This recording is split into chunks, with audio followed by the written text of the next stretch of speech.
The F-35 is the jet that ate the Pentagon. It's devouring the budget, and it's devouring the Pentagon's air capability. What it looks like now is we're probably going to spend twice as much as we thought on the system. You're talking about $1.5 trillion. $1.5 trillion for a plane that so far has not worked. At a time when they're cutting the budget for cops and teachers. It's extraordinary, phenomenally expensive, and it's never been in combat. The airplane is so complex and horrendously designed that we'll be lucky if we can fly it every other day. It won't be ready for combat on the current schedule until about 2019, almost 10 years late. The biggest beneficiary of the F-35 is Lockheed Martin. War profiteering is a very easy source of money if you don't worry about what's right and wrong. Lockheed Martin getting $36 billion a year of our tax money, and much of that rolls over into profit. These people are being paid with our tax dollars because most of the money that these defense contractors bring in are taxpayer dollars through government contracts. I think a lot of what the contractors do is basically legalize greed. The F-35 was sold as sort of this great bargain for the country. The whole purpose behind F-35 was to develop a family and lower the total cost. The idea was we could make the unit cost of this very inexpensive if we got all the services, the Air Force, the Navy, and the Marine Corps, to buy a version of the F-35. We're very focused on giving the taxpayer and the Department of Defense very good value for a dollar that is spent. But it's just this Rube Goldberg contraption where you've got all these complex things that you're trying to do building around the same airframe. It tries to do all sorts of things, none of them well.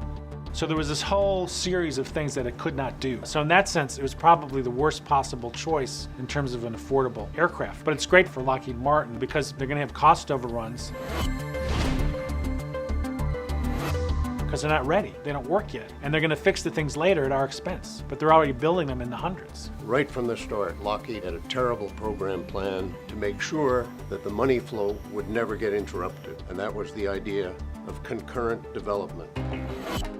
Concurrency is a wonkish term for buying the airplane as you're developing it and purchasing what you think are going to be combat-ready models before you've finished the testing. And by the time you've tested the airplane and realized it's a disaster, you've already bought a huge number of them. You're committed, as we say in the Pentagon, you've gotten pregnant, right? And that's the whole purpose of concurrent development, is to get the public, the taxpayer, the Congress, everybody committed to this flow of money before you know anything about whether the money is going for anything worthwhile.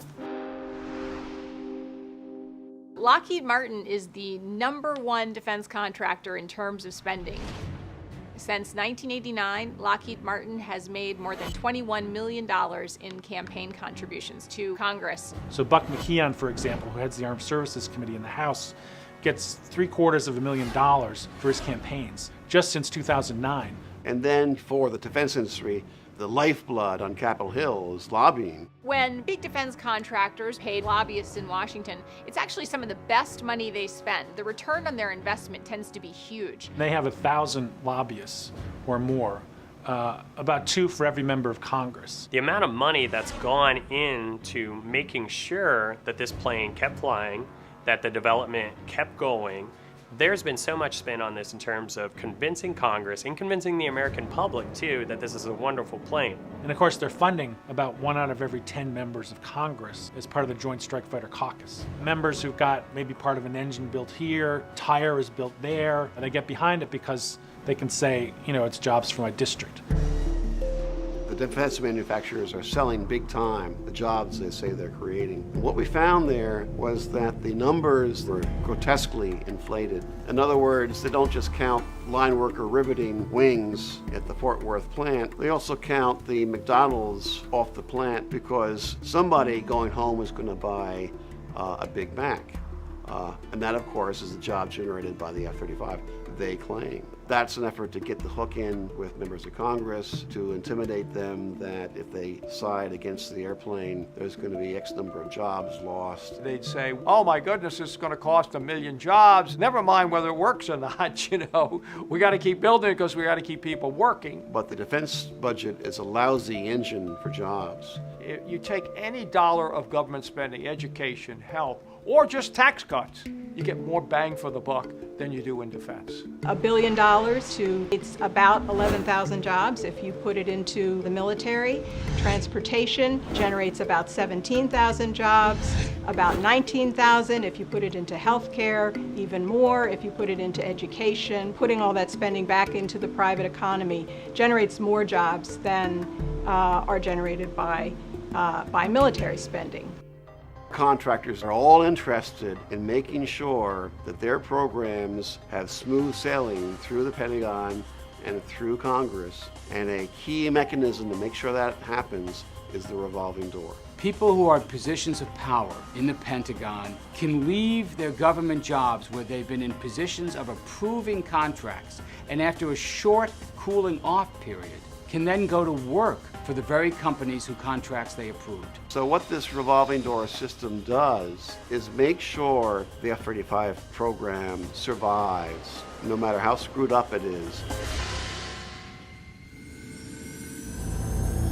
The F-35, touted as a tremendous boon to American air power, in fact, is a terrible weakening of American air power. Every extra F-35 we buy means American air power has gone downhill. First of all, simply because every one we buy will be essentially useless in combat and a danger to the pilot. Secondly, because of the huge expense. There's huge overhead.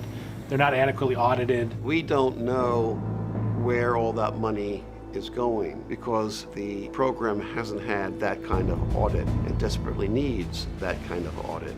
You know, if you or I can't pass an audit, we're in trouble. Pentagon can't pass an audit. We throw them another $700 billion as if nothing's happened.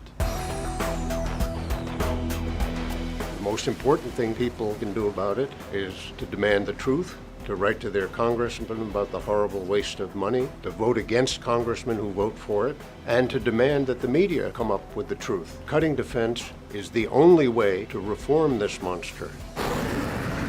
People are going to start to understand, if you look carefully at what the Pentagon and the contractors are doing, much of this is not defending us. It's just defending their bottom lines. It's not defending the country.